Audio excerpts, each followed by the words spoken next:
Uy! Yes. Ay na pala. Kala ko nag-micros pa tayo. Hi, Meg! Hello! Ay, mukhang naka-sporty ka ngayon. Hindi. Pasensya na lang. Naka-sporty tayo. Oo, dahil usapan namin pag Friday Sport. Hindi kasi yung mga estudyante ng UST, nagkaroon tayo ng chance kanina na magkaroon ng mock press conference.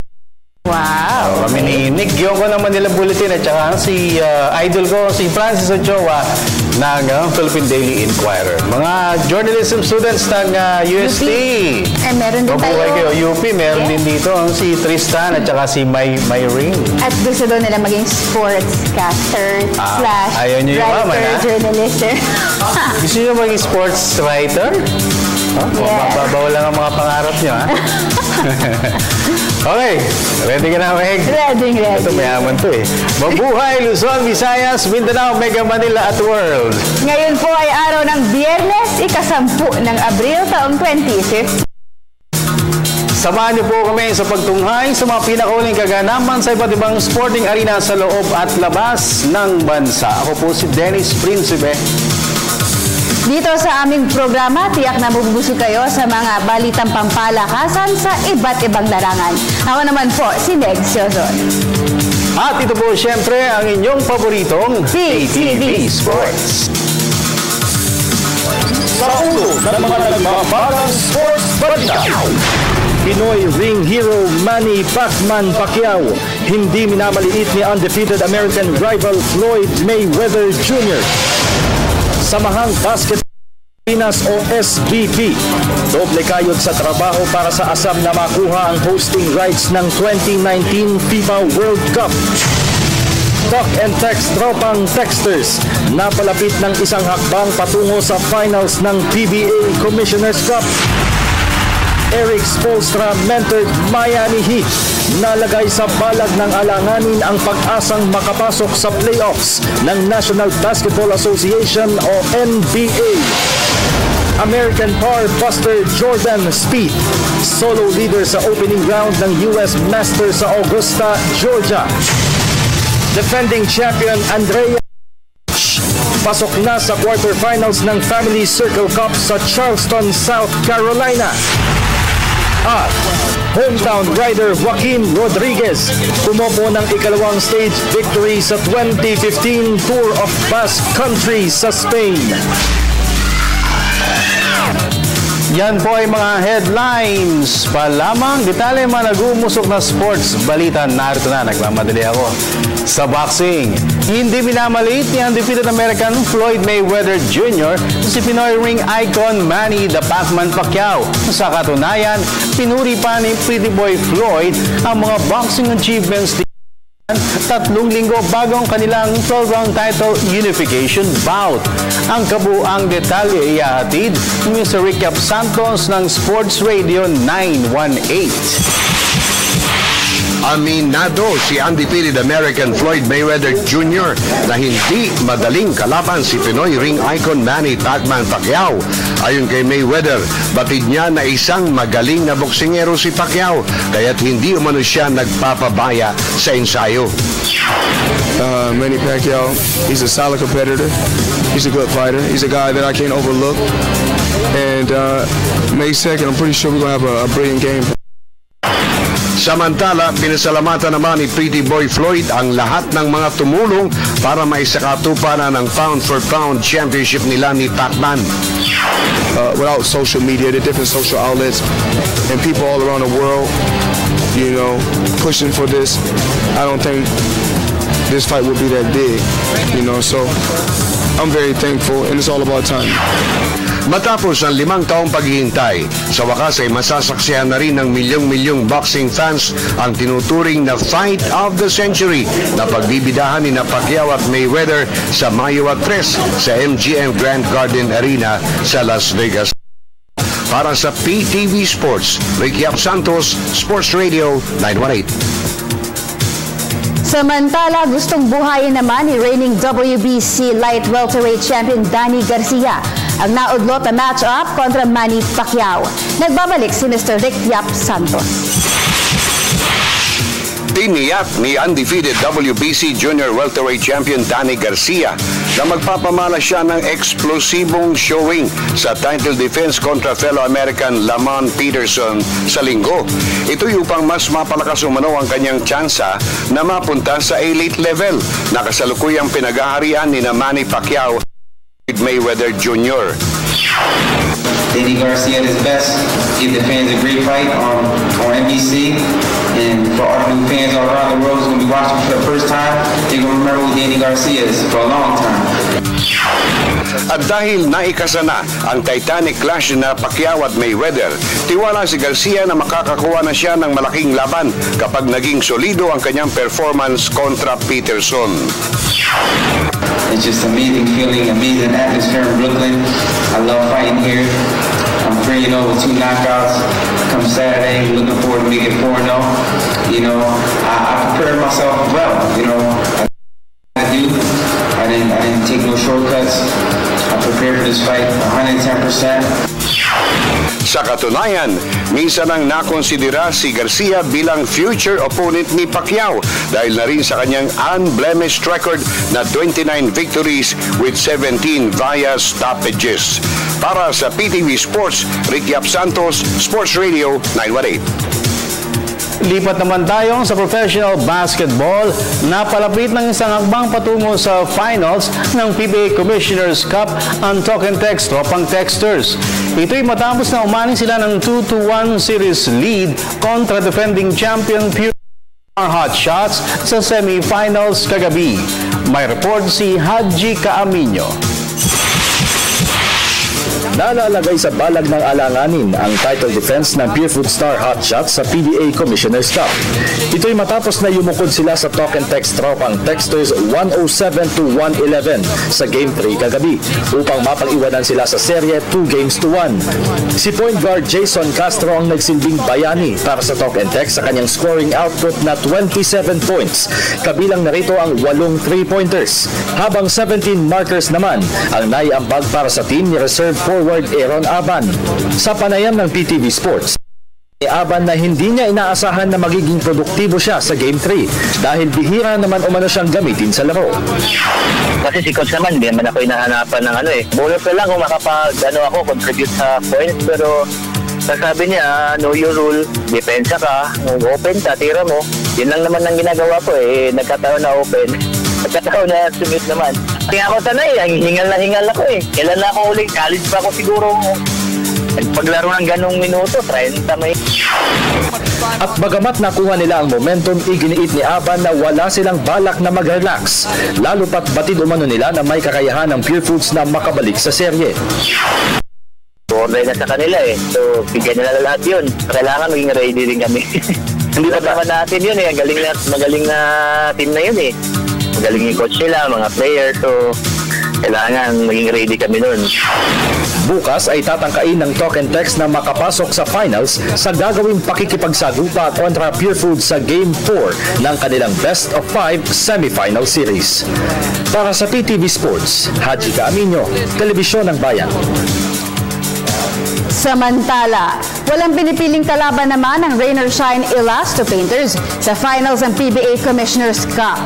Sa katunayan, kahit sino pa sa Pure Food Star Hot Tropang Texters ang kanilang makatapat, ay handa umanong mag-adjust sa opensa at depensa ang Elasto Painters. Narito ang report ni Ms. Ria Arevalo ng Sports Radio 918.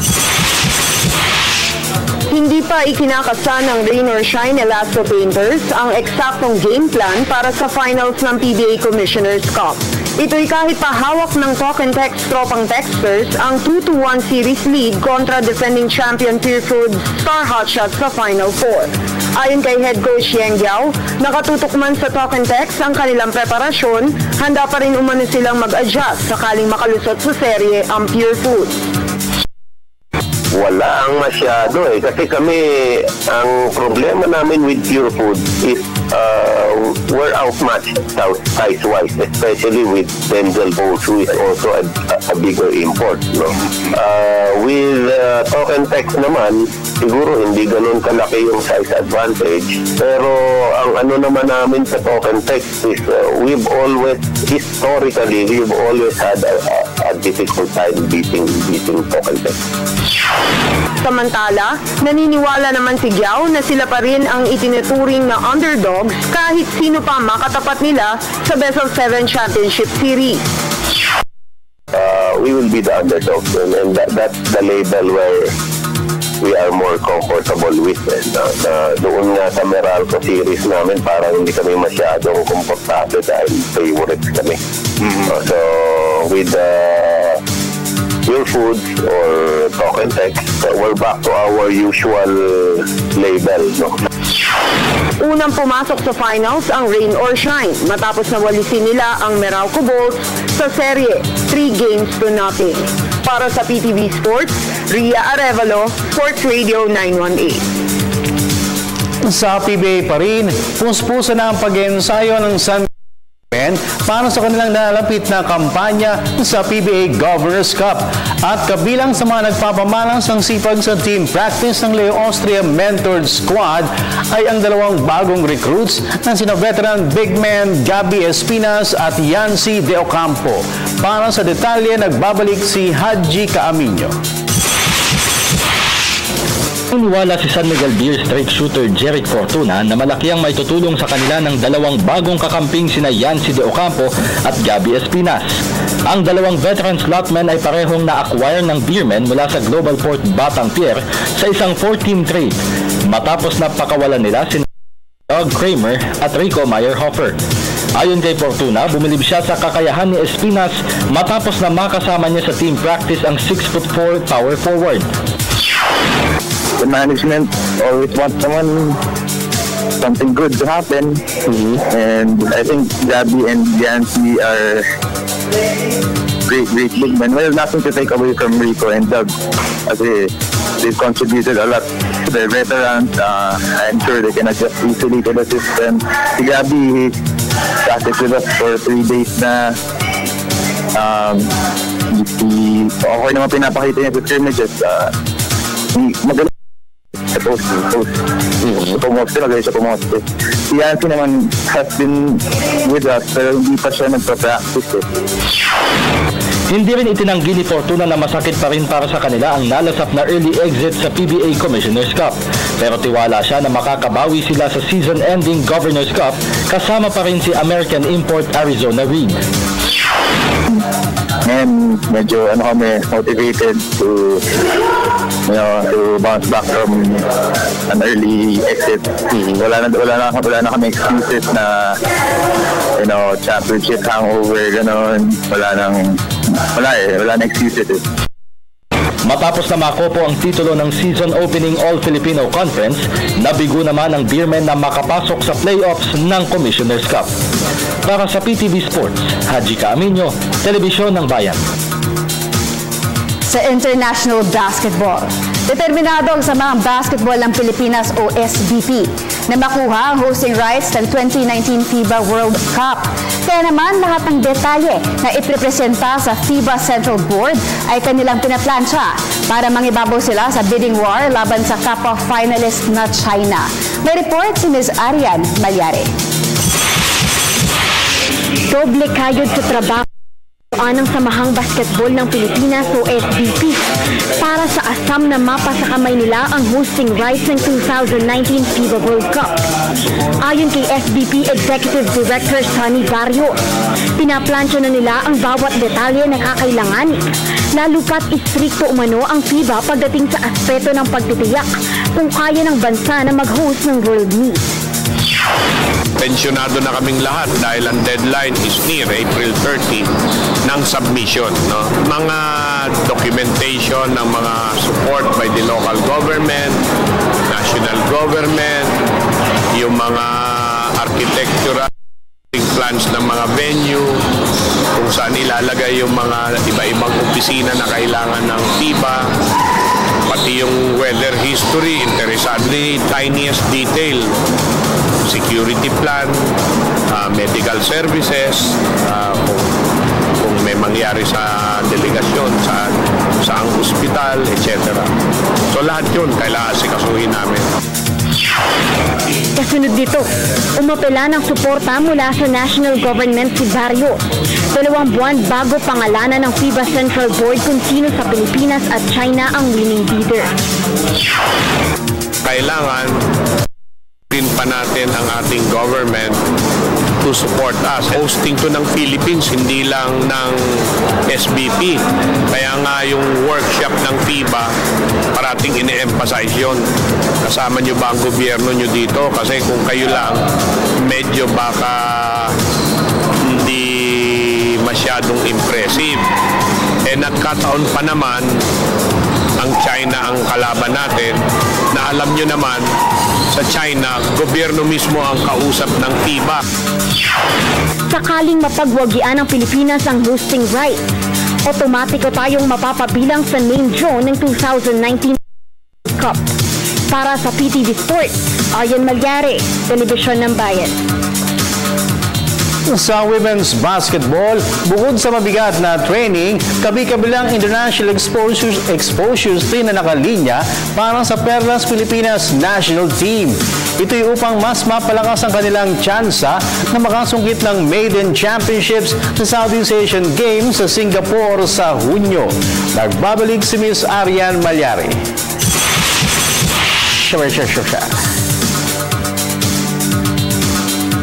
Patuloy ang dibdibang training ng Perlas Pilipinas National Team para sa kanilang nalalapit sa Singapore Southeast Asian Games. Kahapon ay nasilip ng PTV Sports ang team practice ng national pool at dito ay nagpamalas ng speed at shooting techniques ng mga Pinay dribblers sa ilalim ng patnubay ni head coach Patrick Aquino. We're doing good right now. Nakuha ko na yung mga players na nasa atin ngayon, and then we had a good practice game sa Malaysia, so more cohesiveness and teamwork pa. So I think everything's gonna be fine. Naniniwala rin si Aquino na makakaya nilang makipagsabayan sa mga Southeast Asian rivals, lalo ng mga veterans at collegiate stars ang kanilang binuong roster. Kabilang sa mga inaasahang magsusuot ng national uniform sa Singapore Meet ay sina team captain Erwin Arayi, Ambi Almazan, Aliana Lim, Fria Bernardo at iba pa. Yung preparation, sakto lang. Not that long, not that short. And the only problem is, the only pressure on us is winning the gold kasi the last 2 SEA Games, we always been silver. Hopefully, we could get the gold this time and let the country be proud of the women's basketball. Sa susunod na buwan ay sasalang sa 1 linggong training ang Perlas Pilipinas team upang mas mapalakas ang kanilang tsansa na makapagsubi ng kauna-unahang gold medal sa pinakamalaking multi-sporting event sa Timog Silangang Asya. Para sa PTV Sports, Aryan Malyari, Telebisyon ng Bayan. Sa iba pang balita, inilatag na nilarong volleyball sa Filipinos Incorporated President Joey Romasanta ang plano para sa nalalabing bahagi ng 2015 season. At ang top priority ng kanyang grupo ay ang matiyak ang matagumpay na hosting ng Asian Women's Under-23 Volleyball Championship sa susunod na buwan. Para sa detalye, narito pong muli si Ms. Aryan Malyari. Nagbitiw na sa pwesto bilang Pangulo ng Philippine Karate-Do Federation o PKF si POC First Vice President Joey Romasanta. Ito'y upang makapag-concentrate siya ng husto sa kanyang bagong trabaho bilang pinuno ng larong volleyball sa Pilipinas Incorporated o LVPI. Ayon kay Romasanta, matapos ang kanilang pulong ay hinati-hati na niya ang trabaho sa mga kapwa-opisyales ng Volleyball NSA upang hindi magkaroon ng conflict sa schedule ng preparasyon para sa mga international meets. Kabilang sa mga inaasikaso ngayon ng pamunuan ng LVPI ay ang hosting ng bansa ng Asian Women's Under-23 Volleyball Championship na buwan. Gayon din ang mga international exposures na nakalinya para sa national team. I called for a special meeting of the LVPI board. Napag-usapan namin doon ay before then, I will take care of Under-23 and the Southeast Asian Games. Mr. Ricky Palu will take care of the Under-23 men's for Myanmar, and Mr. Ariel Paredes is also with PSL to handle the formation of the Asian seniors. Inihayag Agree ni Romasanta na titiyakin nilang hindi magkakaroon ng conflict sa schedule ang mga lalahukang torneo ng national squad. Kasama rin sa kabila. Pagkatapos yung seniors dun, hindi namin makasama rin sa practice. They may be individually talented, but the thing is, this is a team sport. So, kaya kailangan they really have to be cohesive and gel as a team. At least once or twice a week, magkaroon sila ng regular scrimmage here para naman masukat natin where we are. Pangunahing misyon ni Romasanta ay ang maibalik ang dating kinang ng Philippine Volleyball sa international scene. Para sa PTV Sports, Aryan Malyari, Telebisyon ng Bayan. Punta naman tayo sa international sports scene. Basketball, nalagay sa balag ng alanganin ng pag-asa ng Miami Heat na makapasok sa playoffs ng National Basketball Association o NBA. Ito'y matapos na yumuod sila sa losing team ng Chicago Bulls 89-78 kanina.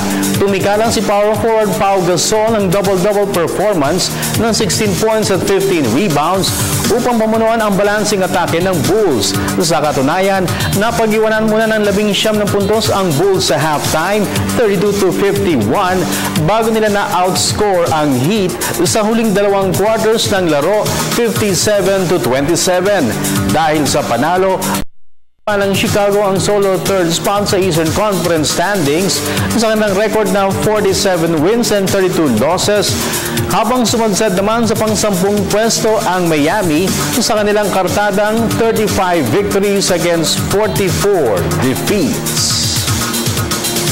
Samantala, pasadahan naman natin ang iba pang mga tampok na sports stories overseas. Sa report ni Ms. Judith Caringal ng Sports Radio 918.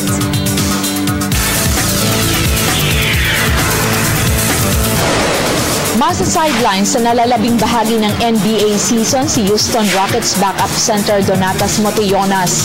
Ito'y mailalim siya sa spine surgery kanina. Huling naglaro noong Marso 25, isa si Motejonas sa mga sinandala ng Rockets ngayong season habang nagre-recover mula sa knee injury si star center Dwight Howard. Sa katunayan, nag-average ang 7-foot-flat Lithuanian slotman ng career best na 12 points at 5.9 rebounds per game ngayong season. Sa golf, pinausok ni Jordan Spieth ang golf course sa unang araw ng aksyon sa US Masters sa Atlanta, Georgia. Kanina ay pumalo ang 21-year-old American ng opening round record na 8 under 64 sa Augusta National upang lumamang siya ng 3 shots laban kina Ernie Els, Justin Rose at Jason Day. Napag-iwanan ng 7 strokes si world number 1 Rory McIlroy habang nagkasya naman sa 1/73 si comebacking Tiger Woods. Pumataw si Spieth ng siyam na birdies sa kanyang round at ang kanyang nag-iisang bogey ay nagawa niya sa 15th hole. $9 million ang total pot money na nakaptaya sa US Masters, ang kauna-unahang major event sa PGA Tour ngayong season. Sa tennis, buhay pang title retention bid ni Andrea Petkovic a Family Circle Cup sa Charleston, South Carolina. Kanina ay pinatalsik ng third-seeded German netter ang nakaduelong si Madison Bringle ng Amerika, 6-4 upang umabante siya sa quarterfinal round. Precise ground strokes ang ginamit na armas ni Petkovic sa laban kung saan 4 na beses niyang na-break ang American rival. Ang susunod na makakatapat ni Petkovic ay si Montenegrin qualifier Danka Kovinic. At sa multi-stage cycling, inangkin ni hometown rider Joaquim Rodriguez ang top honors ng 4th stage ng Tour of Basque Country sa Spain. Kagabi ay umatake ang 35-year-old Spaniard sa final climb at naungusan niya sa pagtawid sa finish line sina Boki Mollema ng Netherlands at Simon Yates ng Great Britain. Kinumpleto ni Rodriguez ang pagpidal sa 162-kilometer race sa clocking na 4 hours 10 seconds upang makamit ang kanyang ikalawang stage victory sa Basque Bike Fest ngayong season. At dahil tumapos na kabilang sa main pack si Colombian pedal pusher Sergio Henao, siya rin ang magsusuot ng leader's jersey sa pagsikrad ng 155-km stage 5 ngayong gabi. Para sa PTV Sports, Judith Caringal, Sports Radio 918. Nabilib naman ako kay Coach Yengyao. Oh, bakit? Wala silang pinipili. It's okay. Your foods or talk and text, kayang-kaya nila. Sabi nga na, be careful with what you wish for. Baka mamaya, yung pipili ka, pag napunta sa'yo yun, ito pala yung mahirap na kalaban. So, ano lang sila, medyo papinta-pinta lang ang Rain or Shine ngayon habang nag-aantay ng... pero sabi niya, sana nga mag-game 5 eh. Para mapagit yung dalawa. Oo. Pero I'm sure pustusan din ang pagtitraining ng Rain or Shine ngayon. Oo. Pero ayaw nung cameraman natin si Jonathan na mag-game 5 eh. Ayaw na. Gusto niya finals na. Okay. So, mga kaibigan, still about the PBA semifinals, Pure Foods versus Talk and Text. Di ba, no? Yan yung ating question of the day. Meg? And the question of the day is, kaya na bang isara ng Talk and Text ang semifinal series kontra Pure Foods bukas? Send your answers at facebook.com/sports or via our Twitter at PTV4_sports.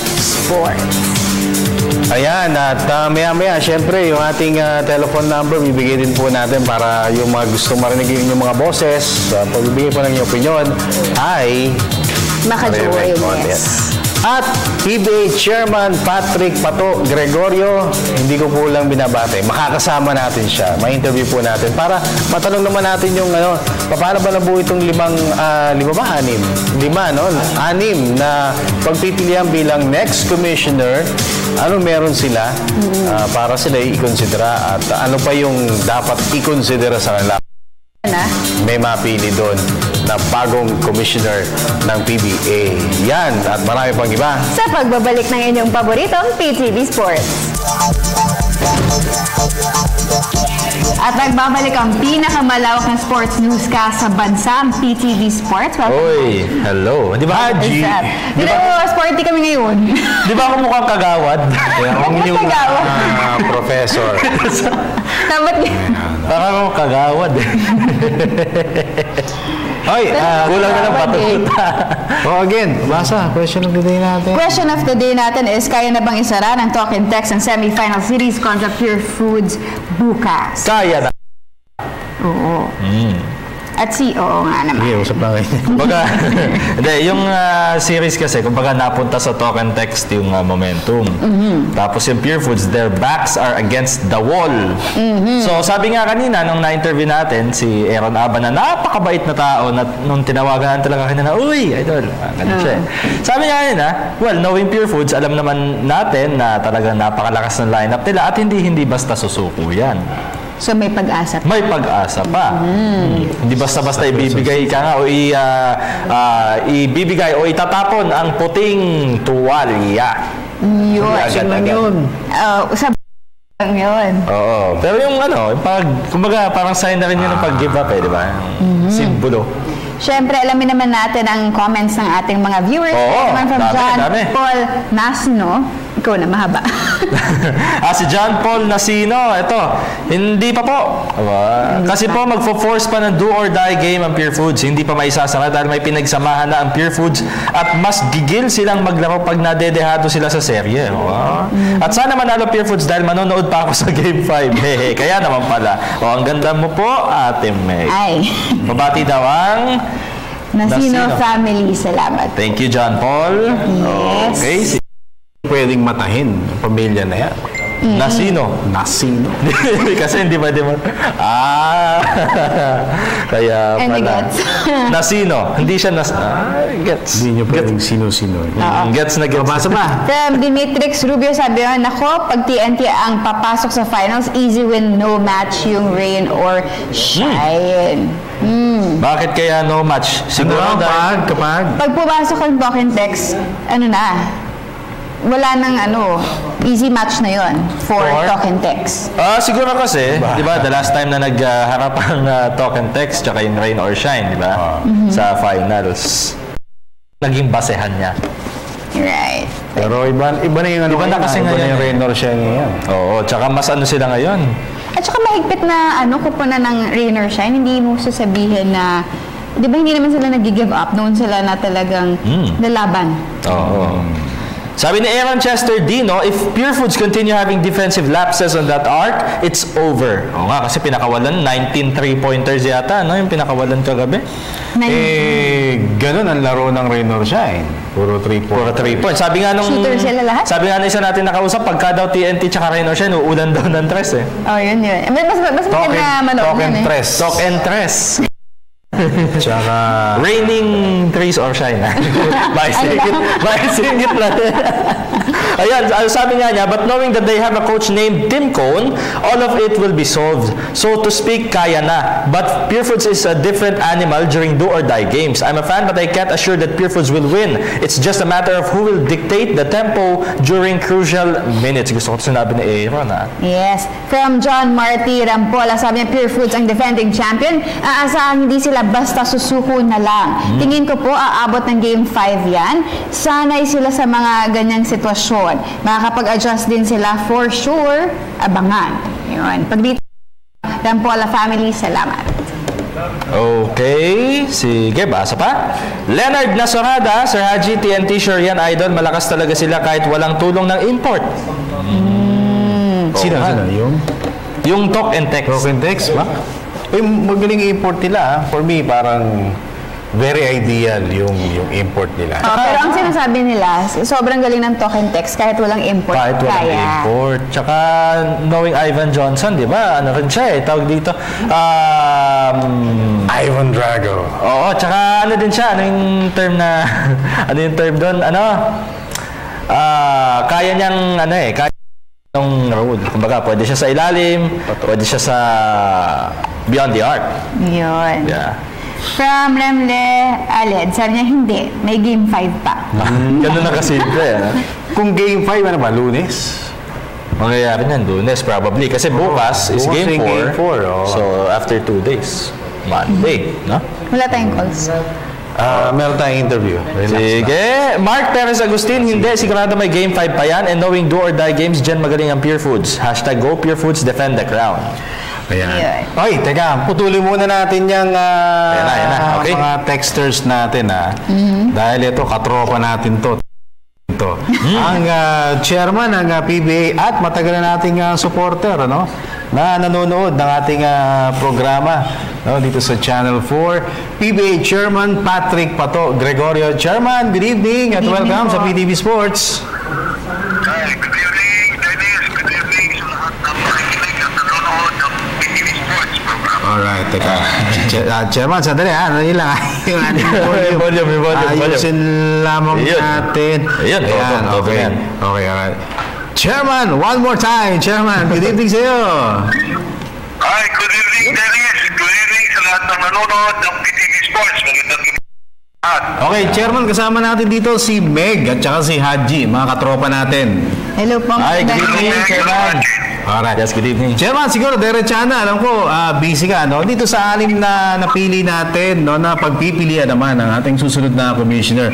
Merong, kumbaga, dalawa yung umaani ng parang, kumbaga, nagugulat sila kung paano raw nakasama si Danny Siegel na naglalaro pa at si Ginoong Mark Fisher, who I believe is a foreigner at dating official ba ng NBA at ng UFC.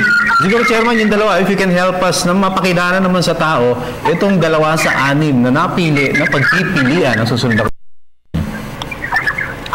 Dennis, salamat sa tanong na yan. Napaka-importante ang tanong na yan na mauunawaan ng ating mga PBA fans.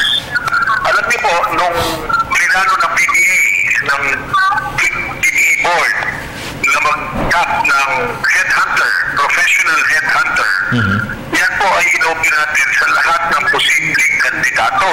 Lalaki, babae, pwedeng player, pwedeng dating commissioner, member of the board, kahit sino pong nasa sports or kahit sino pong executive ng kahit anong kumpanya. Yan po ang totoong pag sumasilalim sa isang search program. Okay. Wala pong gender, wala pong kailangang background. Basta po nakikita ng headhunter na posible gawin niyang maayos yung trabaho ibinibigay sa kanya. Okay, Chairman. Si Chairman naputol. Naputol si Chairman. May load sayang. naman ako sayang pero yun na nga. Ang alam mo, isa sa nakuha kong ano niya, point niya, yung walang discrimination, di ba? And kahit anong Chairman. sport. Chairman, Pwede rin pumasok. okay, ito na si Chairman. Ito na ulit, yun na eh. Okay, Chairman. yes, Chairman, go ahead. Yung nabanggit mo about, okay na, go ahead, Chairman.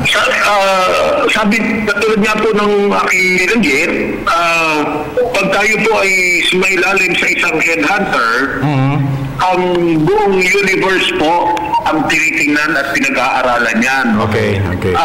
Alam niyo po, ganyan rin ang sistema sa mga malalaking kumpanya, hindi lang sa Pilipinas, pati na rin abroad. Pinag-aaralan po lahat ng posible. Kaya po, nandyan pa lang tayo sa shortlist. Hindi po ibig sabihin sila na ang napili. Yung shortlist po na yan, pag-aaralan pa, susuriin mabuti ng ating mga governors.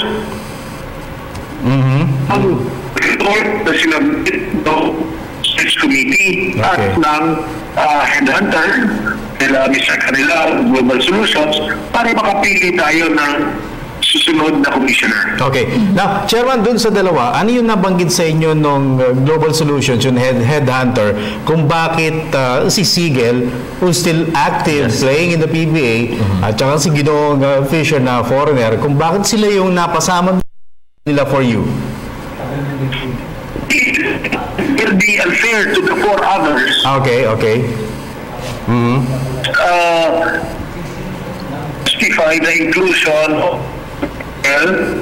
and Mr. Fisher. All right. Okay. Because yung anim po na yon ay anim silang pumasa doon po sa criteria na sinet ng ating headhunter, kasama po dyan yung inputs na ibinigay ng search committee ng TBA. Okay. May criteria po tayong sinundan at pumasok po sila sa criteria ngayon. Sabi ko nga po, regardless player pa, or kung sila ay ibang nasyonalidad, or kung sila ay babae or lalaki. Okay. So, nangyari, Chairman, nag-interview sila ng halos 20 and then they pruned it down to 6. Tama ba yun? At yun yung binigay sa inyong mga listahan? Na-breakdown. Tama po yun. Lahat po in-interview, bumagsak po sila sa anim, based po doon sa criteria na kinaprubahan din po ng ating board. Alam mo, Dennis, magandang ipaliwanag na hindi lang naman po competence or galing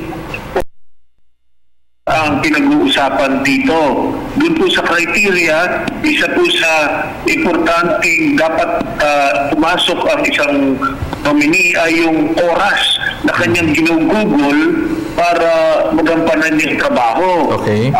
Dahil po alam naman natin kung gaano kahirap itong trabaho to, halos 7 times a week po ito. So, kung may kandidato po na medyo bata pa yung mga anak at kailangan pa niyang kasama ito tuwing Sabado at Linggo, ay nalalaman po yan ng headhunter. Kung meron po mga kandidato na hindi na maganda ang kanilang health condition, medyo hindi na po sila healthy, ay yan po ay tinitake note din po ng headhunter. Okay. Chairman, si Haji, meron lang pahabol na tanong. Sige, Haji. Opo. Chairman, kanina, binanggit niyo na po yung oras nga po dahil sabi po ninyo talagang ito po yung pinaka-busy na rin siguro na league dahil halos 7 times a week. Pero di ba po isa sa mga shortlist po natin na si Commissioner Vince Hizon ng PhilSports Basketball Association ay meron pong current league na hinahandle. Pagka ganito po, di ba, full-time po pag sa PBA, hindi po kaya ito maka-apekto pagdating sa pag-handle ng league o sakali mga nasa shortlist na may ibang pinagkakaabalahan? Kung atin pong susuriin, Haji, lahat ng anim na nandyan ay may pinagkakaabalahan. Okay. Wala naman pong jobless dyan. Yes. Ibig sabihin po, nung sila po ay na-interview, maaaring may commitment silang ibinigay doon sa headhunter dahil yan po ay isang kontratang dapat nilang gampanan.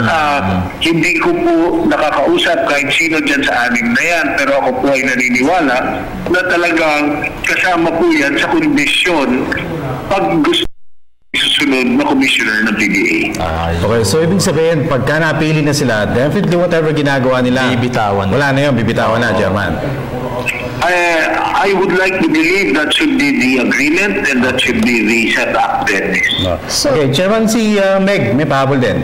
So, kung sakasakali pong mapili po si Danny Segal, kailangan niya nang bumitaw sa kanyang current koponan ngayon bilang player.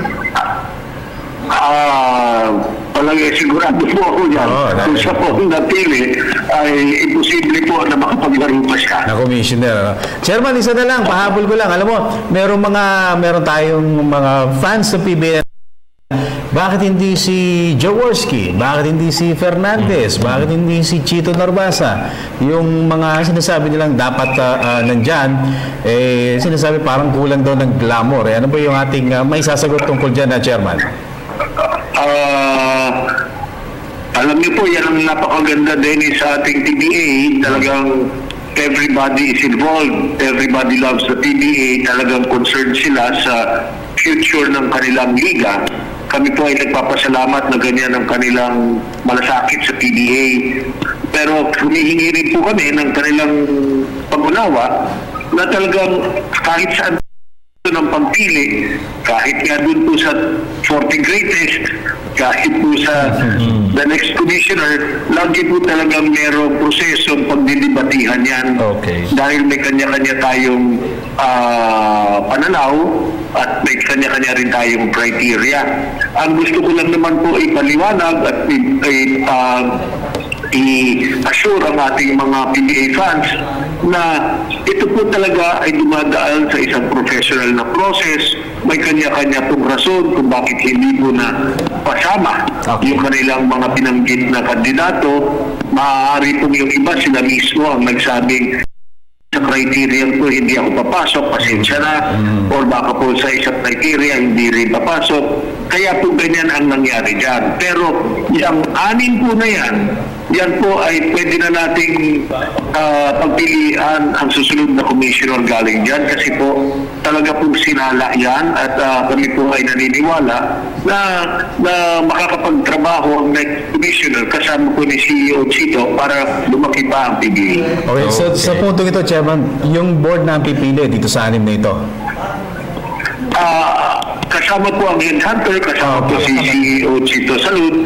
Mababa po yan sa 3.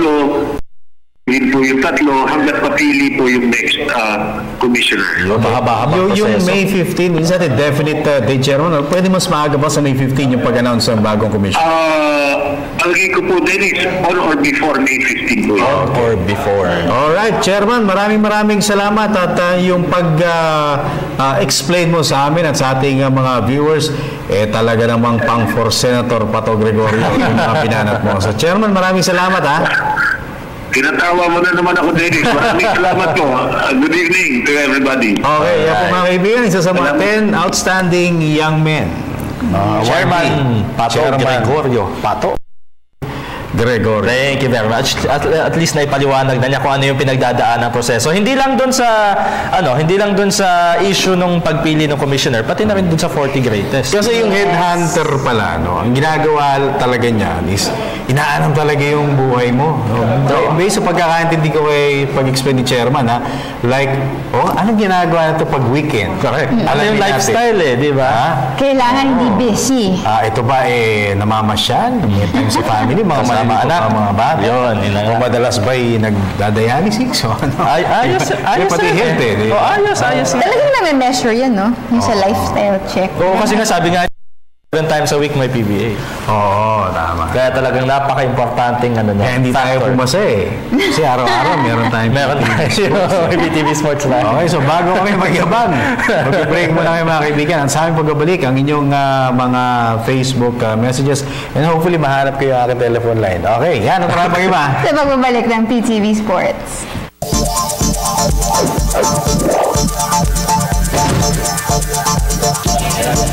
At nagbabalik ang PTV Sports. Alright. Okay, at Ay, anyway, tuloy-tuloy number nito. Anyway, tuloy-tuloy pa din po tayo mga kaibigan sa atin pong question of the day kung saan kaya na bang maisara ng Talk and Text Tropang Texters ang kanilang semifinal series kontra Pure Foods bukas. Si Jonathan, talagang kaya na. Kaya na daw. Kailangan daw. Kailangan na. Kailangan daw game 5 Dahil kung hindi, malamang. Lako. Walang weekend si Jonathan. Walang weekend. Walang weekend si Jonathan, ha? Sabi ni wow, Korean yung name niya. Uy! Korean ang name, ha? Sige, anong sinabi niya? Sabi niya, hindi ko lang mabasa yung name niya, it's gonna be a war tomorrow. Di basta-basta papatalo Pure Foods, Grand Slam yan, he never fan here. Abo? Okay. Uy, teka, subukan natin itong bagong number natin, yung mga gustong tumawag, yung mga gustong magiging kanilang mga boses. Ang ating buong bagong number, 0916-555-8879. Madaling kami sa doon. Again, 0916-555-8879. Tawag na! Globe, meron na agad. Galing. Agad-agad. Galing natin, nag-ring. First on our list. Tingnan natin. Okay, sige, go ahead. Hello, good evening, PTV Sports. Sino po sila? Good evening. Brother, pakihinaan mo muna yung volume ng TV mo at nagkakaroon tayo ng feedback sa ating audio. Hello, good evening. Yun, hello. Yes, magandang pangalan nila. Si Brian po. Brian. Can I know you? Update lang po regarding sa import ng Ginebra sa Governor's Cup. Okay. Import nila, Asian pa lang yung import nila eh. Kasi, anong pangalan yun? Sanchir Tunggalag. Tunggalag. Mongolia. Asian pa lang so far, pero wala pang isa. Ito po. Okay, may tanong ka ba? Okay, salamat. Ayun, okay. Okay na si Brian. Ayaw niya nang magbalik. Thank you, Brian. Pero di natin natanong, taga saan to si Brian, ha? Oo nga. Okay. Anyway. Sige, tawag pa. Tawag. Ito na. Ano? Bilis. Okay, go. Yan na. Okay, hello. Meg. Hello, magandang gabi, PTV Sports. Sino po sila? Hello, Meg. Yes, hi. Ano pong pangalan nila? Si Francis ulit, San Mateo Rizal. Francis ng San Mateo. Francis. Okay, Avid, Francis. color din may yan. paglilingkod namin sa'yo, Francis. Ito kayo ng tatay. Sir, ma'am, doon po sa question of the day. Sa tingin ko, sir, ma'am, magkakaroon ng duo dito. Okay. Okay. Bakit, Francis? Nakakilig? Nakakilig. Oh, ikaw. Dikitan po talaga eh. Love story ka. Kinikilig siya. Nakakakilig. Francis, may girlfriend ka na? Yes, sir, meron po. Kaya naman pala eh. Kaya siya kinikilig Bakit yun ang tawa mo? Tawa pa lang na, kinikilig eh. Francis, gwapo ba si Aji? Same lang kami, sir. Ayun. Yan. Gusto ko yan. Alam mo. Dadagdag ka lang, sir. Ano lang? Ano na? Madagdag lang. Agad ka lang natin dun kay Jason Castro. Ang ibig mo ba sabihin, kailangan nila mag-focus kay Jason? Para gumaganda po yung laro ni Jason. Okay, nga naman. Alright. Ayun lang po, sir, ma'am. Sige, Francis, may mabatiin ka? Binabati ko po nanay ko. Ang Corazon Francisco sa Apo girlfriend ko sa gawa na gawan. Girlfriend mo, Donnie? Ano? Kinikilig pa rin siya. Ano pangalan ng girlfriend? Gawa na gawan po. Donald eh. Okay, maraming salamat. Salamat, Francis. Thank you. Alright, thank you, Francis. Ayos. Lagi siyang kinikilig. Masaya. Pinaninindigan niya yung kanyang Sige, basa muna tayo sa Facebook. Okay, sige. From Shirk Santos, sabi niya, abot pa yan ng Game 5. Pinasasarap ng Pure Foods ang laban. Sanay sila sa do or die game. Okay, very good. Paul John Davis Abarzosa, sa tingin ko po hindi pa kayang isara ng Talk and Text ang serye kasi magaling si Coach Tim Cone sa do or die game. Pabati po ang Abarzosa family dito sa San Mateo, Santo Rizal. Okay. Sige, isa pa. From Algen Verde Flor, sabi niya game 5 po yan. Isasara na rin ni Coach Tim ang laro bukas. Dahil game plan kahapon. Sasara ni Coach Tim? Sasara ni Coach Tim. Lapangan token text, ha? Oo, nagkamali siya. Okay. Okay, sige. Calls tayo. From Bian Carlos Lumbre, sabi niya not yet. Iba ang chemistry ng Pure Foods. Okay. Sa pang-caller. Yes. Okay, sige, caller pa tayo. Amig. Hello, good evening PTV Sports. Sino po sila? Hello? Hello. Anong pangalan mo? Cherry po. Cherry. Ilan taon ka na? 17 po. 17? Till we're 17. Kala ko 7 na si Cherry. Cherry, anong may paglilingkod namin sa'yo? Tanong ko lang po kung pwede po bang maging coach ng Ginebra si Zawarski. Pwede daw maging coach. Sa ngayon, Frankie Lim na talaga muna, Cherry. Tingnan natin mga dalawang kontra. Hindi, pwede naman siguro in the near future kasi si Jaworski naman wala namang talagang nagbabawal o nagpipigil para maging coach ng Ginebra. Pero sa ngayon, to be realistic about it, Cherry, kung maging makatotoo, Frankie Lim na ang coach ng Ginebra. Yes. Ayan. Cherry, Ginebra fan ka ba? Opo, diehard fan. Diehard fan. Sino ang favorite player mo doon? Chris Ellis, Greg Slaughter. Yan. Chris Ellis at Greg Slaughter. Okay. Opo. Malulungkot ka ba kung matrade si Chris Ellis? Siyempre naman po. Paano kung lumipat sa NLEX? Gusto mo yun? Nilipat ka na NLEX? Hindi po. Ay, hindi pa rin. Ginebra pa din. Ginebra pa rin. Opo. Uy, ba't kilala mo si Jaworski? 7 na. Oo nga na. Wala mo, parang nakikita ko lang po. Saka kwento ng papa ko, ganun. Sa papa niya, siguro. Si Papa is fan ng Ginebra din. Opo. Sino yung mga kinikwento niya sa yung player na nung panahon niya? Cherry? Hello, Cherry. Loisaga daw po. Loisaga. Kino-coach ni Daddy. Parang kino-coach si Daddy. Alam mo yung Loisaga ron, Chito. Yung big season po po. Green season. Yun. Okay, Cherry, maraming salamat, ha? Thank you po. Ayan, si Cherry na... Hindi ko alam, taga saan si Cherry. Si Cherry. Fan ng Ginebra. Okay. Balik tayo sa Facebook. From Dan Cordero, sabi niya, talk and text. And rain or shine yan. Happy birthday to Com Dennis Principe. Commissioner Dennis Principe. Aba? Commissioner. Talaga. Ito, sige, basa tayo.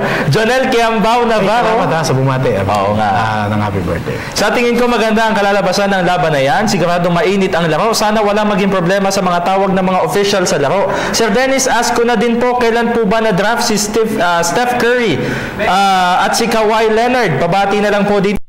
Lalong-lalo na sa mama ko na si Mama Josie Navarro. More power pa po sa inyong show. God bless po. Steph Curry. Ako, si Curry, mga 5 years ago siguro. I think it was 2008 yata, no? Or 9. Si Kawhi Leonard naman, kung di ako nagkakamali, it's 2011.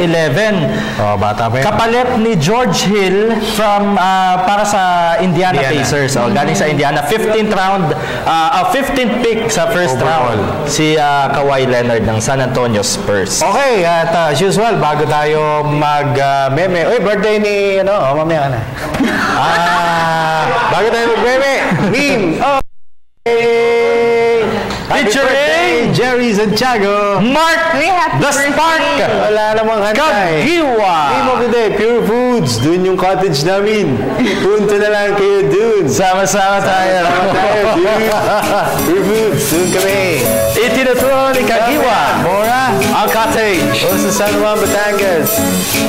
Pwede rin sa Alawangin. Okay. Ay, maraming salamat kay Mark Kagiwa because nung nagpunta tayo nagpa-interview. Yes, oo. Bayat yan si Mark. Mark the Spark.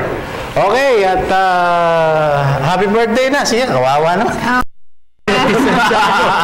Birthday ba ni Jerry Santiago? Walang pansit. Kahit instant, wala. Bati na. O si Kuya Mokmok Bernadas. Nandyan. Okay, Big.